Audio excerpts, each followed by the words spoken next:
So Bezalel, Oholiab, and every skilled person to whom the Lord has given skill and ability to know how to carry out all the work of constructing the sanctuary are to do the work just as the Lord has commanded. Then Moses summoned Bezalel and Oholiab and every skilled person to whom the Lord had given ability and who was willing to come and do the work.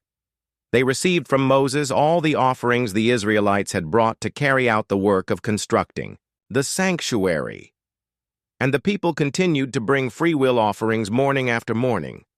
So all the skilled workers who were doing all the work on the sanctuary left what they were doing and said to Moses, "The people are bringing more than enough for doing the work the Lord commanded to be done." Then Moses gave an order, and they sent this word throughout the camp: "No man or woman is to make anything else as an offering for the sanctuary."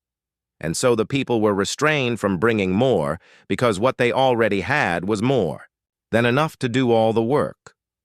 All those who were skilled among the workers made the tabernacle with 10 curtains of finely twisted linen and blue, purple, and scarlet yarn, with cherubim woven into them by expert hands. All the curtains were the same size, 28 cubits long and 4 cubits wide. They joined 5 of the curtains together and did the same with the other 5. Then they made loops of blue material along the edge of the end curtain in one set, and the same was done with the end curtain in the other set. They also made 50 loops on one curtain and 50 loops on the end curtain of the other set, with the loops opposite each other.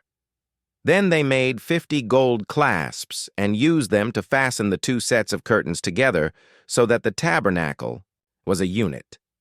They made curtains of goat hair for the tent over the tabernacle, 11 altogether. All 11 curtains were the same size, 30 cubits long and 4 cubits wide. They joined 5 of the curtains into one set and the other 6 into another set. Then they made 50 loops along the edge of the end curtain in one set and also along the edge of the end curtain in the other set. They made 50 bronze clasps to fasten the tent together as a unit. Then they made for the tent a covering of ram skins dyed red, and over that a covering of the other durable leather. They made upright frames of acacia wood for the tabernacle. Each frame was 10 cubits long and a cubit and a half wide, with 2 projections set parallel to each other. They made all the frames of the tabernacle in this way. They made 20 frames for the south side of the tabernacle and made 40 silver bases to go under them. 2 bases for each frame, 1 under each projection. For the other side, the north side of the tabernacle, they made 20 frames and 40 silver bases, 2 under each frame. They made 6 frames for the far end, that is, the west end of the tabernacle, and 2 frames were made for the corners of the tabernacle at the far end. At these 2 corners, the frames were double from the bottom all the way to the top and fitted into a single ring.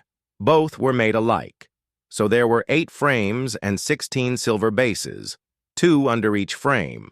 They also made crossbars of acacia wood, 5 for the frames on one side of the tabernacle, 5 for those on the other side, and 5 for the frames on the west at the far end of the tabernacle. They made the center crossbar so that it extended from end to end at the middle of the frames. They overlaid the frames with gold and made gold rings to hold the crossbars. They also overlaid the crossbars with gold. They made the curtain of blue, purple, and scarlet yarn and finely twisted linen with cherubim woven into it by a skilled worker. They made 4 posts of acacia wood for it and overlaid them with gold. They made gold hooks for them and cast their 4 silver bases. For the entrance to the tent, they made a curtain of blue, purple, and scarlet yarn and finely twisted linen, the work of an embroiderer, and they made 5 posts with hooks for them. They overlaid the tops of the posts and their bands with gold and made their 5 bases of bronze.